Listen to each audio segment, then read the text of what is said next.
In the beginning of our story, we find Maxim at the end of a sort of 6-month sojourn that he's had to get away from Manderley.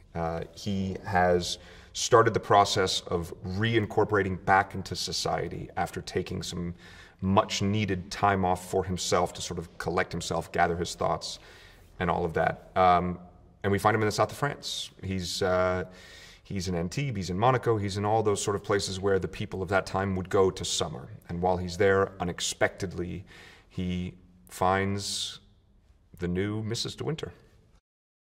You find Maxim, and he's a bit of a wounded bird. You know, I mean, he's definitely got some damage. And you don't even understand why. I mean, certainly the new Mrs. de Winter doesn't understand why until they go back to Manderley and see sort of what he has run from.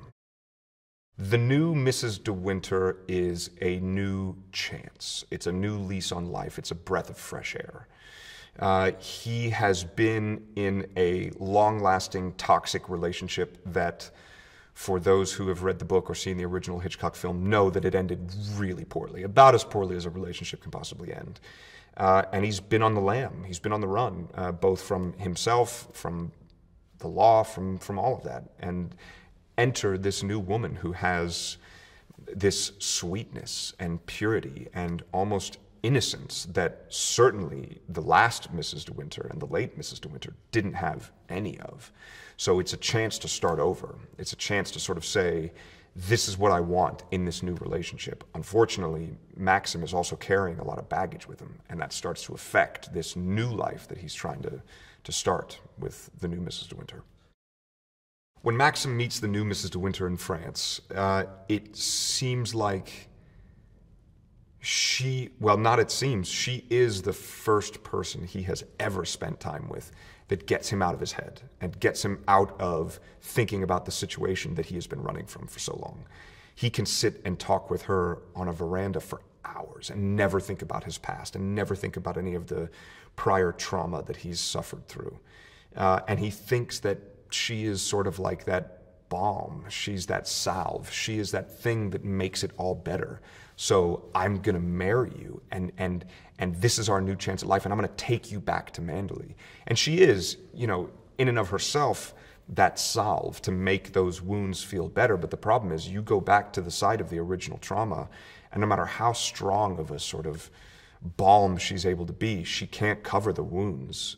You know, I mean, there's still a lot of triage necessary for Maxim to get over everything that's happened. And he thought that she was strong enough a force to do that. And you quickly realize that he's going back to a haunted house, albeit there's no actual ghosts there, but it's haunted by memories, and she's just not quite enough to cover up all the memories that he's been running from.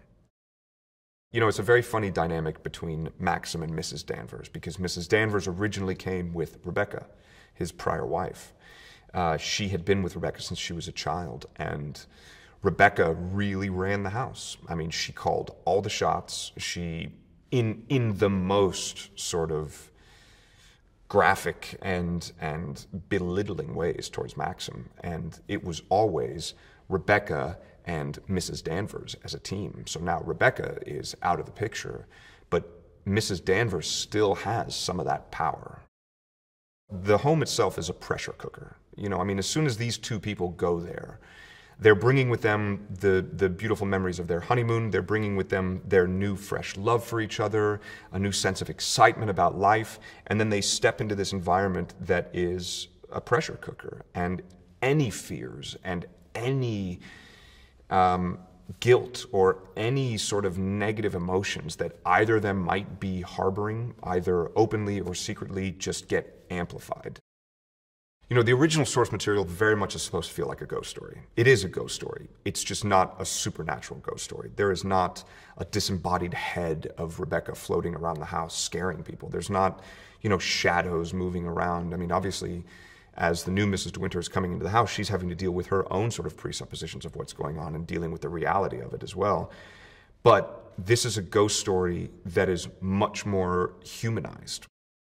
The concept of gaslighting has gotten a lot of attention lately, and rightfully so. I mean, this is something that's not new by any stretch of the imagination. People have always been making their adversaries try to look crazy in order to sort of neutralize whatever sort of pull or effect they might have.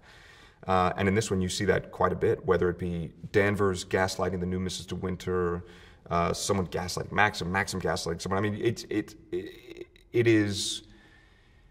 it's interestingly a story of so many independent people who have a hard time understanding the point of view of the other people. I mean, very few people in the story understand the perspective of Mrs. Danvers, and the same with the new Mrs. de Winter, and the same with Maxim. I love working with Ben. We've worked together before, and I hope we get to work together again. He's just such a fun director to work with because, A, he's very, very, very good at what he does. He is very efficient as a director, but also he doesn't take it too seriously in a sort of stifling way. I mean, obviously he takes what he does very seriously, but not in a way where you're just like, dude, get over yourself. He has an incredible work ethic and a sort of very almost blue collar mentality when it comes to work, which is just you work hard. Lily is the perfect actor to play the new Mrs. de Winter. She brings a joie de vivre and sort of youthfulness to the part that for someone like Maxim, who has been through a lot and has seen more than his fair share of trauma and all of that, she has this youthful innocence to her that is incredibly attractive and appealing. And Lily brings that so well. She is also maybe one of the more professional actors that I've ever worked with. I think before every scene that we do, Lily has her script in one hand and the book in the other, and both of them look like tattered messes, just covered in scribbles, and her notes and things that she wanted to incorporate. But I like this line from the book more than this line from the script, so I'd love to do that, but also this line from the script is better than the book, but in the book the tone is this, so maybe we can blah, blah, blah. So she's constantly cross-referencing all of these different source materials, which is really encouraging, and while you're in a scene, to be doing that with someone. And then Kristin is a force. I mean, Kristin Scott Thomas, Dame Kristin Scott Thomas is a force to be reckoned with.